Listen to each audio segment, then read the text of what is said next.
ಓಂ ಗುರುಭ್ಯೋ ನಮಃ. ಗುರು ಶ್ರೀ ರಾಘವೇಂದ್ರ ಸ್ವಾಮಿಯೇ ನಮಃ. ಸಮಸ್ತ ಕನ್ನಡ ನಾಡಿನ ಜನತೆಗೆ ನಾನು ನಿಮ್ಮ ಪಂಡಿತ್ ಸಾಯಿ ಸ್ವರೂಪ್ ದೀಕ್ಷಿತ್ ಮಾಡುತ್ತಿರುವ ನಮಸ್ಕಾರಗಳು.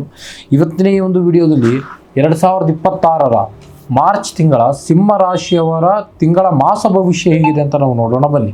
ಯಾರೆಲ್ಲ ಈ ಒಂದು ವಿಡಿಯೋ ನೋಡ್ತಾ ಇದ್ದೀರೋ ಕೊನೆವರೆಗೂ ವಿಡಿಯೋ ನೋಡಿ, ಹಾಗೂ ಹೆಚ್ಚಿನ ವಿಡಿಯೋಗಳಿಗಾಗಿ ನಮ್ಮ ಒಂದು ಯೂಟ್ಯೂಬ್ ಚಾನಲ್ನ ಲೈಕ್ ಮಾಡಿ, ಶೇರ್ ಮಾಡಿ ಹಾಗೂ ಸಬ್ಸ್ಕ್ರೈಬ್ ಮಾಡಿ. ಮೊದಲನೇದಾಗಿ ಆರ್ಥಿಕ ಮತ್ತು ವ್ಯವಹಾರಿಕ ವಿಚಾರದ ಬಗ್ಗೆ ನೋಡೋದಾಯ್ತು ಅಂತ ಹೇಳಿದ್ರೆ, ಆರ್ಥಿಕವಾಗಿ ಸಿಂಹ ರಾಶಿಯವರಿಗೆ ಈ ತಿಂಗಳು ಅತ್ಯಂತ ಬಲಿಷ್ಠ ರೂಪದಲ್ಲಿ ಇರುವಂಥದ್ದು. ಸೂರ್ಯನು ಶುಭ ಸ್ಥಾನದಲ್ಲಿ ಇರೋದ್ರಿಂದ ಸರ್ಕಾರಿ ನೌಕರರಿಗೆ ಒಂದು ಶುಭ ಸ್ಥಾನವೇ ದೊರೆಯುವಂಥದ್ದು, ವ್ಯಾಪಾರಸ್ಥರಿಗೆ ಒಂದು ಹೊಸ ಹೂಡಿಕೆ ಲಾಭ ತರುವಂಥದ್ದು. ಶನಿ ದೃಷ್ಟಿಯು ನಿಮ್ಮ ಧನಸ್ಥಾನದಲ್ಲಿ ಇರೋದ್ರಿಂದ ಹೂಡಿಕೆ ಬಗ್ಗೆ ಅತಿ ಹೆಚ್ಚು ಕಾಳಜಿ ಇರಲಿ. ಅನವರ್ತವಾಗಿ ಐಷಾರಾಮಿ ವಸ್ತುಗಳ ಮೇಲೆ ಹಣವನ್ನು ವ್ಯರ್ಥ ಮಾಡಲಿಕ್ಕೆ ಹೋಗಬೇಡಿ.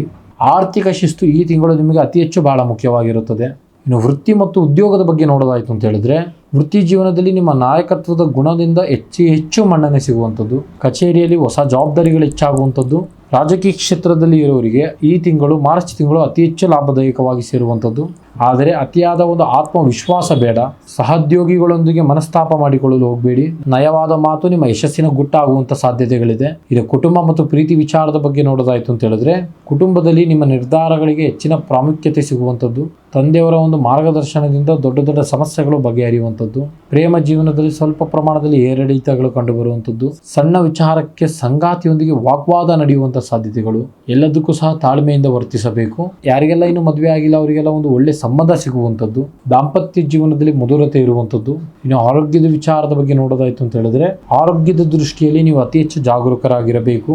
ಕೆಲಸದ ಒತ್ತಡದಿಂದ BP ಸಮಸ್ಯೆ ಕಾಣಿಸಿಕೊಳ್ಳುವಂಥ ಸಾಧ್ಯತೆಗಳಿದೆ. ಮಧ್ಯಾಹ್ನದ ಬಿಸಿಲಿನಲ್ಲಿ ಓಡಾಟ ಕಡಿಮೆ ಮಾಡಿ. ಸಾಕಷ್ಟು ನೀರು ಕುಡಿಯಬೇಕು. ಸಣ್ಣ ಪುಟ್ಟ ಸಮಸ್ಯೆಗಳು ಬಂದರೂ ಸಹ ಯಾವುದನ್ನು ಕೂಡ ನಿರ್ಲಕ್ಷ್ಯತೆಗೆ ಒಳಗಾಗಕ್ಕೆ ಹೋಗಬೇಡಿ. ವೈದ್ಯಕೀಯರನ್ನು ಸಂಪರ್ಕಿಸಿ. ಇವರ ಒಂದು ಅದೃಷ್ಟ ಸಂಖ್ಯೆ ಮತ್ತು ಪರಿಹಾರ ಮಾರ್ಗ ನೋಡೋದಾಯ್ತು ಅಂತ ಹೇಳಿದ್ರೆ, ಅದೃಷ್ಟವಾದಂಥ ಸಂಖ್ಯೆ 159. ಇವರ ಒಂದು ಪರಿಹಾರ ಮಾರ್ಗದ ಬಗ್ಗೆ ಗಮನ ಕೊಡೋದಾಯ್ತು ಅಂತ ಹೇಳಿದ್ರೆ, ಪ್ರತಿದಿನ ಸೂರ್ಯನಾರಾಯಣನಿಗೆ ನೀರನ್ನ ಅರ್ಪಣೆ ಮಾಡಿ. ಅದರ ಜೊತೆಗೆ ಆದಿತ್ಯ ಹೃದಯ ಸ್ತೋತ್ರವನ್ನು ಪಠನೆ ಮಾಡಿ. ಭಾನುವಾರದಂದು ಬೆಲ್ಲವನ್ನು ಅರ್ಪಣೆ ಮಾಡೋದ್ರಿಂದ ನಿಮ್ಮ ರಾಶಿ ಅಧಿಪತಿ ಬಲವಾಗಿರುವಂಥದ್ದು. ಇದಾಗಿತ್ತು ಸಿಂಹ ರಾಶಿಯವರ ಸಂಪೂರ್ಣ ಮಾರ್ಚ್ ತಿಂಗಳ ಮಾಸ ಭವಿಷ್ಯ.